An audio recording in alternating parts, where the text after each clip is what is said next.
धन्यवाद आरुषि।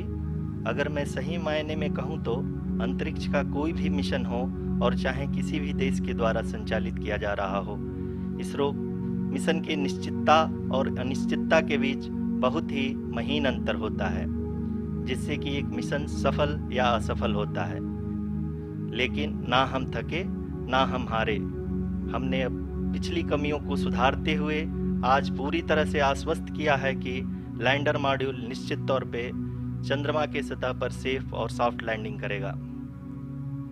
सभी दर्शकों के जानकारी के लिए अब हम इसरो के अब तक के सभी लूनर मिशंस को संक्षिप्त विवरण प्रस्तुत करेंगे। जी हाँ, इसरो का पहला मून मिशन चंद्रयान 1 अक्टूबर 2008 में PSLV रॉकेट के द्वारा सफलतापूर्वक प्रक्षेपित किया गया था। चंद्रयान 1 ने चंद्रमा के सतह पर पानी की खोज करके पहले ही इतिहास रच चुका है।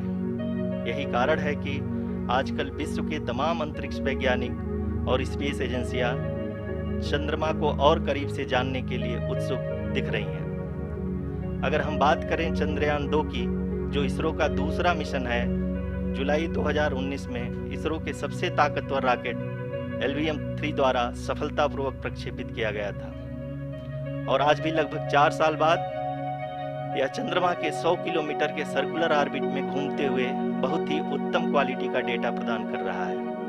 मिशन के प्रारंभ में इसकी आयु 1 साल निर्धारित की गई थी, परंतु LVM-3 द्वारा बहुत ही सटीक इंजेक्शन और मिशन मैनेजमेंट की वजह से चंद्रयान 2 काफी लंबे समय तक कार्यरत रहेगा।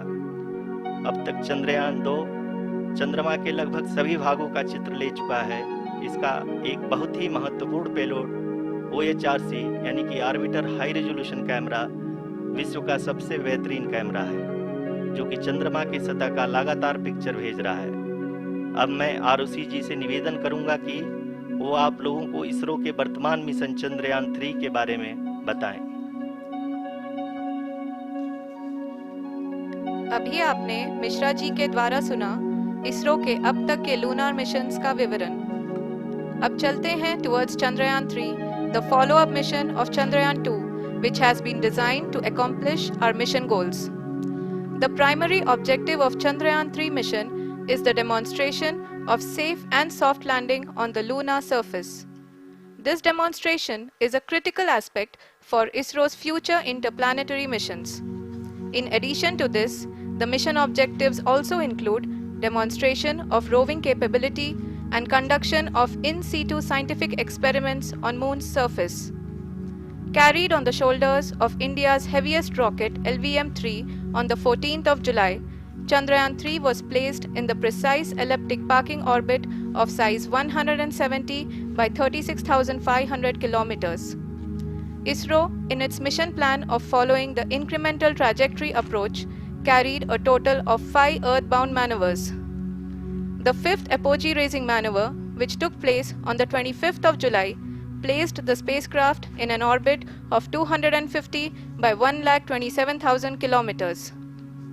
At the early hours of 1st August, the translunar injection was carried out, after which the composite module began the final leg of its long journey of nearly 3,84,000 kilometers for its rendezvous with the Moon. The TLI was a key step in the mission, enabling the spacecraft to escape Earth's gravitational pull and travel to the Moon. An orbit of 288 by 3,69,328 kilometers was achieved at the end of the translunar injection. जी हाँ, translunar injection किसी भी interplanetary mission के लिए बहुत ही आवश्यक परंतु कठिन operation होता है। इस सफल मैन्यूवर के बाद चंद्रयान 3 पृथ्वी से दूर निकलकर चंद्रमा के प्रभाव क्षेत्र में एक हाइपरबोलिक ट्रैजेक्टरी के द्वारा पहुंचाया गया। पुनः 5 अगस्त 2023 को लूनर ऑर्बिट इंसर्शन के द्वारा चंद्रयान 3 को 160 किलोमीटर के पेरीलून और 18,000 किलोमीटर के अपोलून के साथ चंद्रमा के इलिप्टिकल ऑर्बिट में स्थापित कर दिया गया। TLI के तरह LOI भी एक बहुत जटिल ऑपरेशन होता है। इसमें हमें यह ध्यान देना आवश्यक होता है कि उपग्रह के वेगमान को एक निश्चित बिंदु से घटाया जा सके, अन्यथा उपग्रह चंद्रमा के प्रभाव क्षेत्र से बाहर निकल जाएगा। LOI के सफलतापूर्वक परिचालन के बाद चंद्रयान 3 की कक्षा को 4 बार और परिवर्तित किया गया।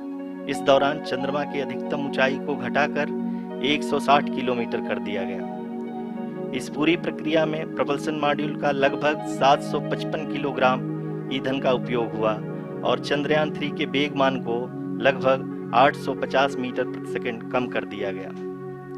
लैंडर मॉड्यूल को लगभग 150 किलोमीटर के सर्कुलर ऑर्बिट में स्थापित करने के बाद 17 अगस्त 2023 को प्रपल्सन मॉड्यूल से अलग कर दिया गया।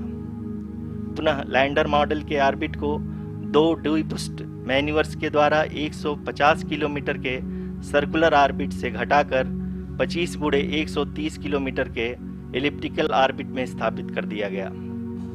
इस दौरान यह भी सुनिश्चित कर दिया गया कि 800 न्यूटन के चारों थ्रोटेबल थ्रस्टर्स पावर डिसेंट के समय किसी भी चुनौती का सामना कर सकें।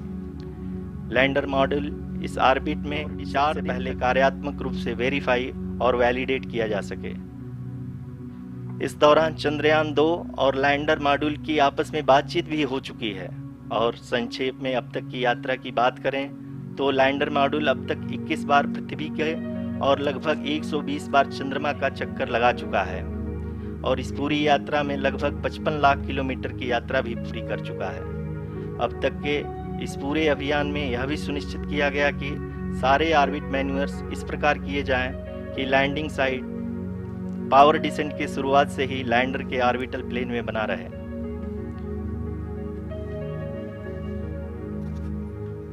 That is true indeed. We have arrived at the